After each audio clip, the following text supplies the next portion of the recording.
많이 삶이 좀 불편합니다.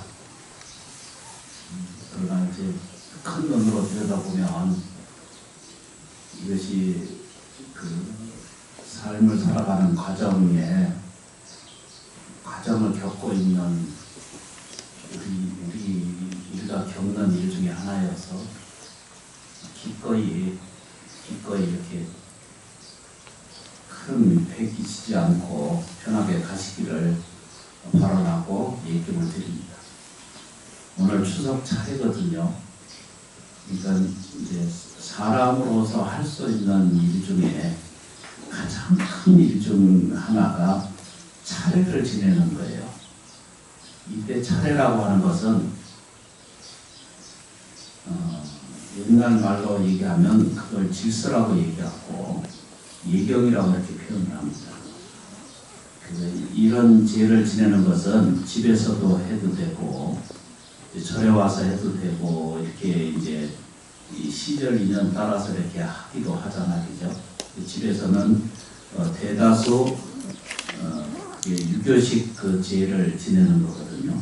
우리 민족 안에 그렇게 스며들어 있고 그렇게 이제 확인되는 과정 속에서 있습니다.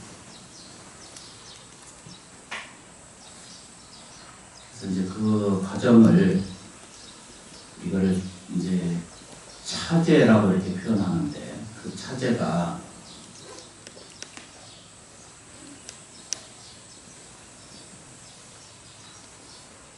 동물이나 다른 인식의 동물은 이제 그렇게 제를 지내거나 이렇게 하기는 참 안 하거든요. 코끼리는 조금씩 그 상례를 조금씩 비슷하게 진행을 한다. 그러니 다른 모든 이제 생명체들은 오직 사람만 공경과 예를 지킬 줄 아는 그런 생명으로 이렇게 찾아되고 분리되어 있습니다. 저희는 이 예를 모시는 것, 그러니까 차례를 갖는 것은 궁극적인 목적으로는 부모이니까 조상이니까 이렇게 이제 설명드려서 말씀을 드리기도 하지만 이 예를 내가 할 줄 안다는 거, 부모를 위해서 조상을 위해서 차례를 지내고 공경과 예를 드린다는 것은 곧 자기 자신의 질서를 갖는 거거든요. 다시 말하면 자기 체계를 갖는 것과 전혀 다르지 않는 상태를 얘기해요.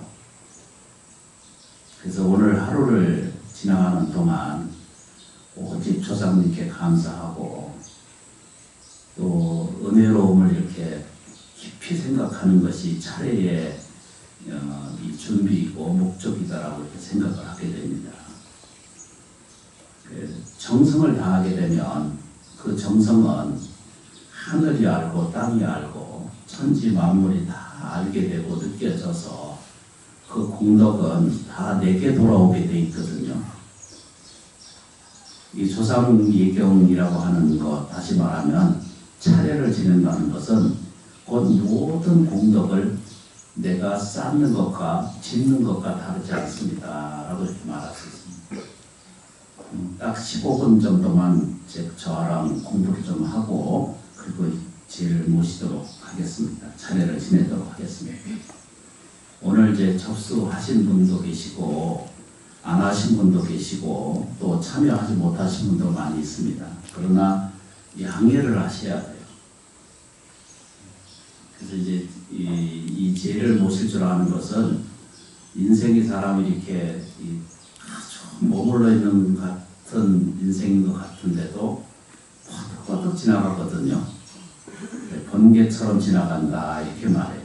주마등 같이 지나간다 이렇게 표현해요, 인생이. 근데 오늘 경자년 추석제를 모실 수 있다라고 하는 것 자체에 인연돼서 내가 조상님께 감사드립니다. 이건 은혜로운 것입니다. 이거는 참 자비로운 일 중에 하나입니다. 내가 조상님들과 부모님과 인연들께 따뜻한 밥 한 그릇을 공양드리게 돼서 고맙습니다 하는 마음의 태도가 우리한테 갖춰지면 그게 가장 큰 공덕이 되고 또 우리들 마음속 안에 충분한 삶의 형태를 갖게 됩니다. 그렇죠, 그죠? 그래서 잠깐 동안만 집중해서 두 가지만 정리를 좀 하겠습니다. 사람은 생활하는 존재거든요. 사람이 이제 이게 생활하는 존재예요. 그래서 이제 생활이 뭔가라고 이렇게 우리한테 질문을 하시잖아요. 그러면 누가 대답하는 사람도 별로 없어요. 생활이 뭔가 이렇게 물어보면 정돈되어 있는 데이터가 거의 없으세요. 안에, 우리들 내면 안에 정리가 안 됐어요. 생활이 뭔가 이렇게 정리되어 있는 사람도 그렇게 많지 않아요. 그래서 이제 옛날 선생님들 말씀에 들으면은 생활은 그냥 이렇게 편하게 좀 듣습니다. 편하게 안 쓰는데 편하게 안 듣습니다. 이거를 이게 들을 때 뭐라고 표현해야 되냐면 큰 스님들 본문에는 이렇게 표현해요. 아침에 일어나서 밥 먹고 물 마시고 차 마시고 그리고 이제 맞춰서 화장실 가고 그리고 이제 그 끄트머리에 이제 하루가 끝나면 잘 주무시는 거. 그게 일생이거든요. 그게 생활이에요. 다시 거꾸로 말씀드리면 생활이 뭔가 이렇게 엄청난 것이 있는 것 같기도 하지만 실제로는 일어나는 일을 하는 거예요. 자다가 깨어나는 게 일이고 그게 이제 일이다 이 말이에요. 일어나면 뭐 해야 돼요? 잘 모르시죠. 안 해봐서 모르지. 일어나면 이제 양치도 하고 세수도 하고 이렇게 이제 조금 이렇게 생활이라는 게 점점 복잡해져 가요. 그래서 생활이라는 건 어떻게 해야 돼? 생활하려면은 먹고 살고 이렇게 생활해 가려면 수입이 있어야 되잖아요. 아니 표정을 보니까 전혀 수입을 안 갖는 사람들 같고 수입 갖는 거를 아주 즐거이 하고 기뻐해야 돼요. 기꺼이. 근데 이것을 받아들이는 과정이 남을 속이거나 훔치거나 그 겁줘서 갖거나 아닌 것을 챙기거나 이러는 것은 맞지 않고 그 외의 모든 것은 어떤 노력을 한다 하더라도 이것은 정당한 거죠. 수입이 되기 때문에 괜찮은 것 중에 하나입니다. 없는 것을 있게 하려고 하거나 이렇게 하지 말고 노력해서 먹고 사는 것에 가장 큰 즐거움을 얻는 것이 그것이 이제 이 불교인들의 생활의 척도가 이제 시작이 돼요. 그렇죠, 그죠? 아무튼 그렇다 그러고. 그 이제 생활이 제일 필요한 게 뭐가 필요해요? 이제 돈이 이제 필요하죠.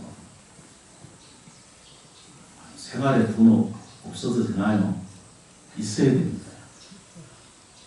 있게 되게 하려면은 생활의 수입이 좋아야 되는 거잖아요, 그죠? 아니, 긴 것 같기도 하고 하여튼 그냥 제가 그러는 수입이 있어야 돼요. 이때 수입이 있게 하려면 수입이 이제 내가 넉넉하고 편안해야 되잖아요, 그죠? 그런데 이제 이 생활 안에서 결핍이 하나씩 생기기 시작해요. 돈이 부족하거나 애정이 부족하거나 사랑이 부족하거나 이러잖아, 그죠? 또 사람과 사람 관계 속에서 올바르게 하는 생활 관련이 이렇게 삐딱해지기 시작하게 되고 부족한 것이 또 결핍으로 나타나기 시작하고 이러다 보면은 그 부족하다라는 것에서 이제 고통이 따라 수반해요. 모든 생활이 그러니까 어떤 것을 더 많이 충족시키기 위한 생활을 반복적으로 축구적으로 이걸 우리 살아요.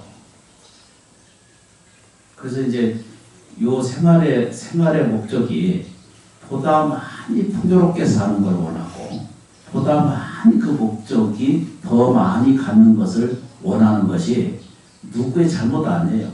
다 그렇게 보여지고 있고 그렇게 생활을 하고 있어요. 그런데 생활을 하지 말라는 뜻이 아니거든요. 근데 이 생활을 풍족하게 하고 그 안에 플러스 그냥 평화롭고 행복한 생활을 계속 반복적으로 한다면 누구에든지 다 극락이고 다 천당이고 다 삶의 사람이 이제 살만하잖아요. 그런데 생활에 의해서 생활이 자기를 지배하기 시작해요. 생활이 자기를 짓누르기 시작해요. 생활이 자기를 힘들게 하기 시작하는 것이 우리들은 보편적으로 그걸 느끼고 살고 있으면서도 그 생활 속의 고통을 벗어나거나 이것이 나한테 실제로 고통을 주고 있다는 생각 자체도 못하는 경우가 훨씬 많습니다. 그럼 부처님 가르침이 그게 뭐냐 그러면 지금 이렇게 추석 제사를 지내고 차례를 지내는 것은 이런 억압된 생활에서는 벗어나야 된다. 그렇죠, 그죠? 생활고를 겪고 있는 모든 사람들은 그 고통에서 벗어날 필요가 있다는 거죠. 그래서 이 제를 지내고 차례를 지내면서 그 내용을 바꿔가려면 생활만을 위한 생활을 하게 되면 여기 좀 보셔야 되죠.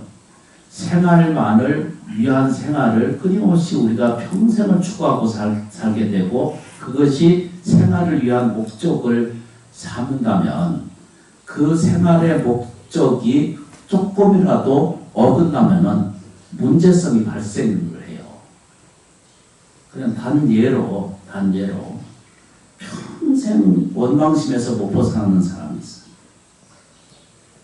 옛날에 나한테 어떻게 했는데 하는 이 생각. 이게 뭔 생활에서 얼마가 손해가 나는 그 사람이 있어. 거기에서 자유롭지 못한 거예요. 늘 거기에 매달려 살고. 그것을 불교적 얘기로는 생활의 집착력이라고 표현해요. 내가 더 잘 살아야 되겠다. 더 많이 가져야 되겠다. 더 많이 채워야 되겠다. 우리는 이제 생각을 이런 말씀을 드리면 딱 이 생각이 먼저 일어나요. 무슨 생각이 일어나냐 그러면 아이고 저는 가진 것도 없고요. 욕심도 가지고 있지 않고요. 이렇게 생각하거든요. 그런데 그건 정확하게 자기를 들여다보지 못하는 경우가 생기거든요. 금자탑도 무너지거든요. 금자탑 아시죠? 그죠? 무상각이라고 하는 게 있거든요. 모래탑도 무너지고 천상을 지어놓은 것도 수미상 같은 공덕을 지어놓은 것도 없어지고 무너지거든요. 근데 부처님 설명에는 평생을 재물을 쌓으려거나 평생을 건강을 위해서 노력하고 자기의 삶을 살아가는데 투자하고 예경한 것이 평생 살아도 그것은 그것의 목적을 두고 있다면 생활에 더 많은 것을 추구하고 요구하는 것만을 반복적으로 한다면 그 조건이나 환경은 결국 그 생활의 규모나 그 입장에서의 것들이 조금이라도 뒤틀기 시작하면은 내가 힘들어지기 시작하고 아파해요. 근데 이제 잘 보셔야 되죠. 근데 또 하나는 이런 과정이 있습니다. 생활이 나쁘다는 건 절대 아니거든요. 그런데 생활에 거기에 목적을 가지고 세상을 평생 살면은 그 평생 쌓은 그 생활의 목적이 조건적이고 무너져가는 과정을 필수경적으로 경험하게 되거든요. 그러면 힘든 거예요. 또 하나는 인생을 살아야 되는데 사람은 인생을 들여다보고 살아야 되거든요. 다시 말하면 삶을 들여다보는 생활을 하셔야 되거든요. 그런데 생활의 목적만 있으면 좀 더 넓어져야 되고 더 많이 가져야 되고 더 많이 쌓아야 되고 하지 말라는 절대 아니거든요. 바른 정제, 바른 풍요로움이 내게 오게 되려면은 무엇부터 바꿔야 되냐면 인생의 목적으로 바꿔야 돼요. 생활의 목적이 아니라 인생의 목적이 어디에 있는가를 살펴보는 입장이 드시게 되는 면에서 서시게 되면은 생활의 문제는 자연히 해결이 돼요. 먹고 사는 문제, 생활하는 문제, 또 사업의 문제, 인과관계의 문제, 삶을 살아가는데 과정 속에 이것이 수남을 가져다주고 갖춰주는 것을 알게 돼요. 그런데 인생이라는 게 뭔가라고 다시 이제 질문하게 돼 있거든요. 생활을 열심히 살다 보면은 자기 인생을 잊어버려요. 이건 납득이 되셔야 돼요. 평생 먹고 살려고 애를 쓰거든요. 근데 평생 생활의 목적을 산다면 물질적인 삶에 대한 것을 이걸 생활이라고 표현하지만 안에 인생은요. 내 안에 들어있는 뭐죠? 정신력이고 감흥이고 또는 생명이고 또는 그 세계를 불교식 얘기로는 마음 세계를 가지고 있다는 세계거든요. 그걸 인생이라고 설명해요. 근데 인생이 온전한 인생이 있느냐라고 이렇게 질문해 보잖아요. 그죠? 아니, 이런 기회를 빌어서 한 번씩 더 들을 수 있는 이야기고 부처님 법문을 한 번씩 들으면 좋습니다.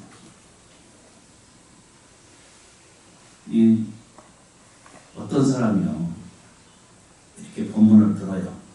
이렇게 참여해서 이런 태도를 긍정적으로 받아들이는 태도가 일단 서시면은 나한테 긍정적인 일이 생겨요. 아주 쉽죠, 그죠? 불교의 큰 대목이 세 가지라고 표현했거든요.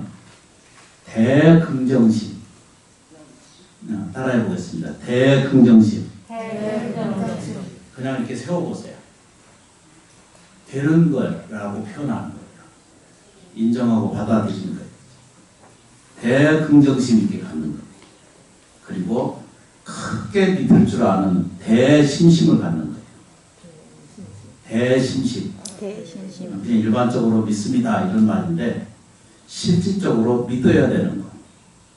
실질적으로 믿어야 되는 것은 대상을 믿는 것이 아니라 우리들 안에 내면에 있는 내가 나아지고 좋아질 수 있다는 사실을 꼭 믿는 거예요. 그러니까 이제 하여튼 이게 접수가 되셔야 돼요. 그 다음에 이제 세 번째 게 뭐냐면 대발심을 일으켜야 돼요. 발심이란 게 뭐냐면 대용기를 가지셔야 돼요.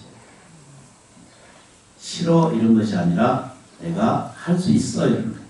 이 지저분한 것은 내가 먼저 치워드릴 수 있습니다. 그렇죠, 그렇죠. 이게 싫어 이런 것이 아니라 내가 하겠습니다 이렇게 말하는 것이 용기예요.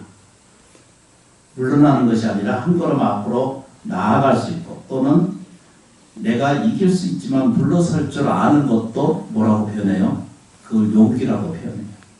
불교적인 내용으로 뭐라고 해야 되죠?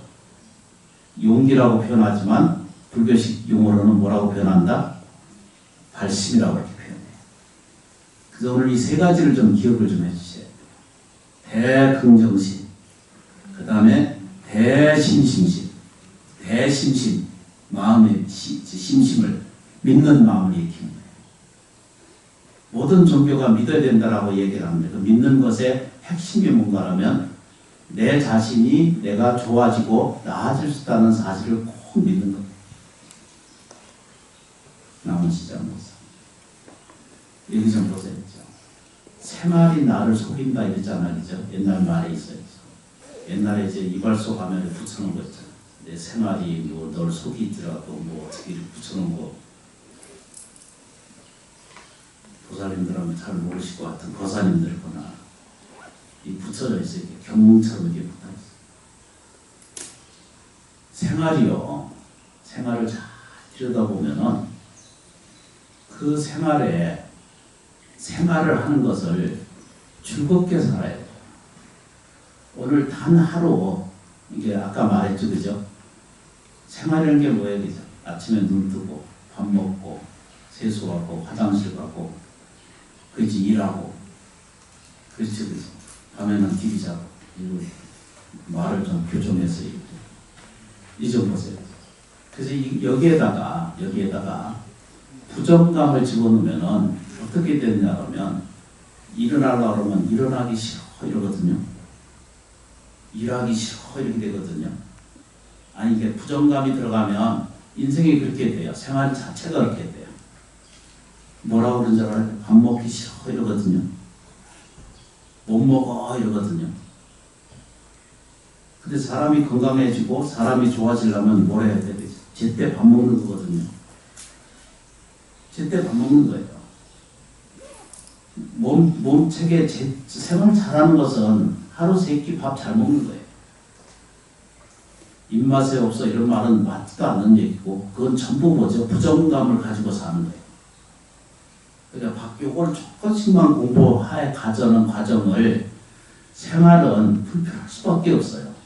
왜 그러냐면 그 목적이 생활의 목적이 행복이라고 생각하고 있거나 그 생활 자체 안에서의 구하는 것이 목적으로 이루어져 있다면 그 목적은 영원히 지나가도 이건 안 행복해져요.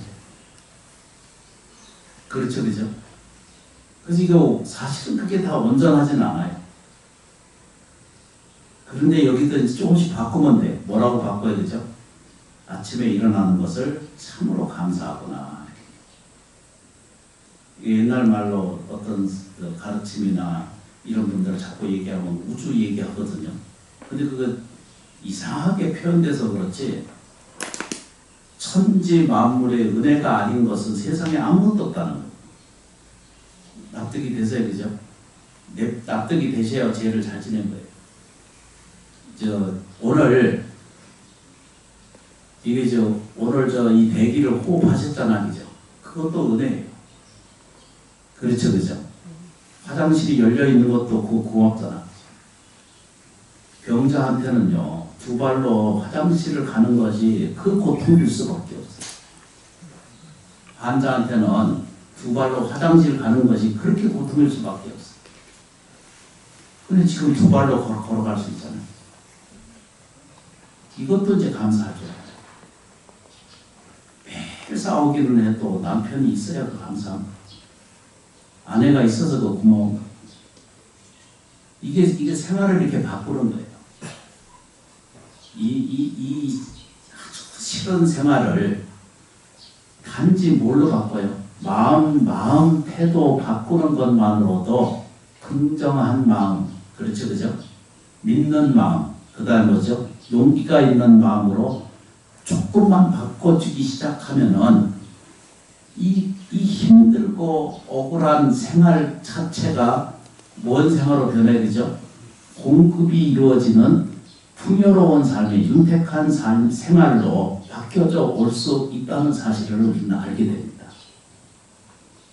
이건 납득이 조금 이해되시면 얼른 끝날 텐데 시간은 다 된 것 같고 여기 좀 보세요. 이해가 되든 안 되든 이해가 되셔야 돼요. 인생은 생로병사거든요. 근데 힘든 거예요. 이거 좀 보세요. 늙는 것도 고통스럽잖아, 그죠? 아니, 전혀 안 신 것 같고. 병드는 거 힘든 거예요. 고통스러워요. 병원 생활 해보세요. 얼마나 고통스러운가. 또 다른 건 뭐예요? 죽는 것도 두렵고 무섭잖아요. 이게 인생을 들여다봐야 되거든요. 그 생로병사는 태어난 이래로 그 순간부터 죽어가는 거예요. 언젠가는 죽을 일이에요. 언젠가는 아플 일이고, 언젠가는 뭐죠? 고통스러울 것이고, 언젠가는 뭐죠? 죽을 거예요. 지금도 늙어가고 있어요. 태어난 자는 잘하는 것 같은데도 조금 잘하면 그 순간부터는 계속 뭐죠? 20세 전후부터 시작해서는 계속 늙어가는 과정을 겪지, 영원한 것이 아무것도 없는 줄을 아는 것, 그걸 이해하는 것, 그걸 인생을 살 줄 아는 거예요. 그러니까 이렇게 이제 아까 말씀드렸잖아요, 그죠? 생활이 일어나기 싫은 생활이 있으면 밥 먹기 싫은 이런 거 있잖아요, 그죠? 일하기 싫어 이렇게 괴로워하는 이런 생각의 작용에 의해서 생활 자체가 고통스럽잖아요, 그죠? 그러면 인생이 따라서 고통스러워져요. 그 고통스러운 것에 벗어나는 거거든요. 그러려면은 아까 말씀드렸잖아요, 그죠? 3가지의 마음을 챙기시면 돼. 뭐라고 해야 되죠? 이 세상은 대긍정으로 이루어져 있다. 그렇죠, 그죠? 내가 믿는 대로 이루어집니다. 안 믿어지시지만 내가 생각하는 대로 내 마음 세계가 만든 것이 내 인생을 지금 만들어서 이 형성에 시켜서 만들고 있거든요. 남치장 목사. 아주 쉬운 걸 설명드리고 있어요. 일어나시면 감사하셔야 돼요. 뭐가 감사해야 되죠? 옆에 사람 있으면 그것도 고마운 줄 알고, 아직 내가 숨 쉬고 있으니까 감사하는 게 생각해야 되고, 밥 먹을 게 있으니까 감사하고, 누가 챙겨주면 더 감사하고, 챙겨줄 사람에서 내가 먹게 되면은 자발적으로 인생의 셀프 아니지? 더 좋은 거거든요. 잘 모르겠는지. 진짜 못사. 그래서 이제 제가 이제 이런 걸 만들었거든요. 그냥 표로 만들었어요. 이걸 감사 명상을 진행한다 생각하고, 이걸 믿는 마음으로 가져가시면 이 사람들은 복이 있어요. 뭐라고 해야 되죠? 나는 복 있는 사람이다. 이렇게 하루에 108번 외우는 거예요. 근데 해보세요. 해보면 결과가 어떻게 나오는지. 그러면 생활에서 먹고 사는 문제가 저절로 좋아져 갑니다. 코로나는 지나갑니다. 우리가 역사 이래로 6.25도 겪었고, 병자 호란도 겪었고, 또 임진왜란도 겪었고, 그래도 우리 살아있거든요. 살 사람 앞으로도 살아가요. 공동력은 지금도 생겨요. 이거를 마음의 태도를 바꾸는 것에 제일 초점이 돼 있어요. 여기 좀 보셔야 되죠. 요 표 좀 보시죠, 그죠? 하나씩 제가 드리는 선물이거든요. 시몬사에서 드리는 선물이니까 가져가셔서 자기가 지갑에 넣어 다니면서 공부 좀 하세요. 무슨 공부요? 내가 나아지고 좋아져 가는 과정, 내가 나아지고 좋아져 가는 인생을 획득할 수 있어요. 그러면 인생이 제대로 파악이 되면 먹고 사는 문제, 생활 문제가 저절로 해결이 돼요. 그래서 이제 그걸 조금씩 훈련하자는 뜻이 뭐라고 표현해요, 그죠? 기도하는 거고, 오늘 차례를 올리는 거예요. 조상님께 고맙고 감사합니다 하는 이 마음이 올리면 그 반대로 내 가슴이나 내 삶이나 내 생활이나 내 인생에 뭐죠? 고맙고 감사한 일이 생겨요. 이해되세요? 안 돼도 된다고 그래 끝나요. 큰일 나요. 스님들 기다리시냐고 힘들어. 여기 좀 보세요. 그죠? 이걸 믿어야 돼요. 뭐라고 해야 되죠? 그냥 오늘 하루를 그냥 지나가지 말고, 오늘 추석날, 이거 민족이 이렇게 하는 거거든요. 사람이 하는 거예요. 동물은 할 수 없는 일을 이게 하는 거예요. 가장 우등된 생명이기 때문에 이걸 하는 거예요. 그래서 이제 예경을 합니다. 뭐라고 예경을 해요? 나는 내가 아는 대로 믿습니다. 스님 법문을 따라서 들으니까 또 저를 빌어서 이렇게 예교 말씀에 인연이 되어서 나는 믿게 되었습니다. 뭐라고 해야 되죠? 조상님들께서 또 부모님께서 이 자리에 오셔서 따뜻한 밥 한 그릇을 공양하시고 편안하시고 좋은 데 태어나십시오. 이렇게 마음으로 빌어드리는 거죠. 그러면 안에 뭐가 생겨요? 나한테 믿음이라는 게 생겨요. 무슨 믿음은 뭐라고 그랬어요? 그죠? 내가 나아지고 좋아져 가는 사실을 믿는 것이 나예요.